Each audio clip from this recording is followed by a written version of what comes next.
Est-ce que vous appelez à voter, à contrer Marine Le Pen ou à voter pour moi j'appelle vos sympathisants qui sont nombreux. Oui.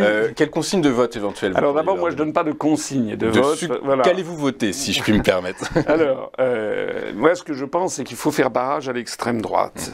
Et l'extrême droite aujourd'hui, c'est Macron. Voilà, parce que c'est ça le paradoxe. On a eu pendant 5 ans un véritable pouvoir d'extrême droite. Macron ment, Macron tabasse, éborgne, mutile. Macron a détruit l'hôpital public, détruit le service public. Macron se couche devant les grandes puissances du moment. Macron nous entraîne vers un conflit avec la première puissance nucléaire mondiale, sans que jamais les Français d'ailleurs ne soient avertis. Hein. Macron joue sur l'émotionnel. Est-ce que vous vous rendez compte que nous sommes là entre les deux tours et que personne ne sait quel est le programme de Macron? Il a lancé des bribes comme ça, mais il a lancé des bribes. Il y a quelques pistes, c'est une forme de continuité. Voter pour Macron, c'est voter pour une continuité. Alors même s'il y a des thèmes qui reviennent, la retraite qui rabaisse, la retraite qui veut monter à 65 ans, qui ramène à 64. Donc, alors moi, ce que je vois, si vous voulez, j'ai regardé minutieusement les programmes. Le programme de Madame Le Pen et le programme de Monsieur Mélenchon sont identiques sur 72% des items à peu près.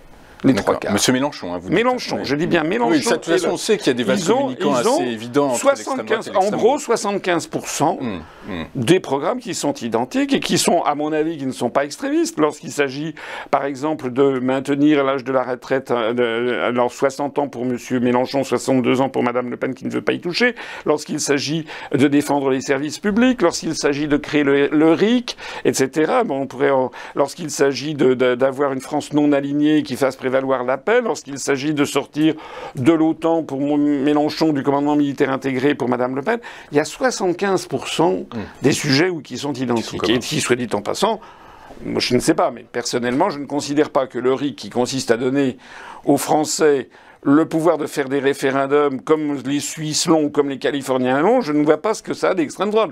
Je trouve au contraire que c'est très démocratique. Lorsque Madame Le Pen propose qu'il y ait une proportionnelle intégrale à l'Assemblée nationale, ça veut dire qu'elle propose que des partis politiques qui ne sont pas représentés parce que trop petits puissent entrer à l'Assemblée nationale.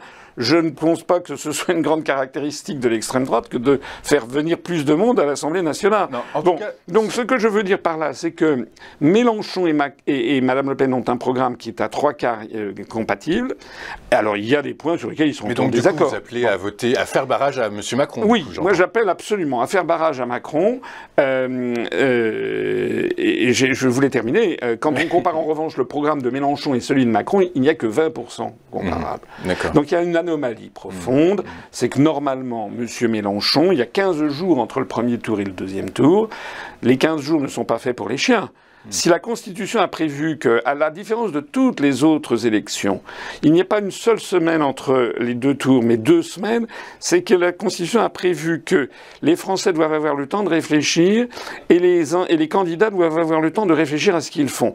Moi, personnellement, je trouve que M. Mélenchon aurait dû refuser de répondre aux questions. Il a été sommé par les journalistes à 20h10 ou 20h40 de dire ce qu'il allait faire.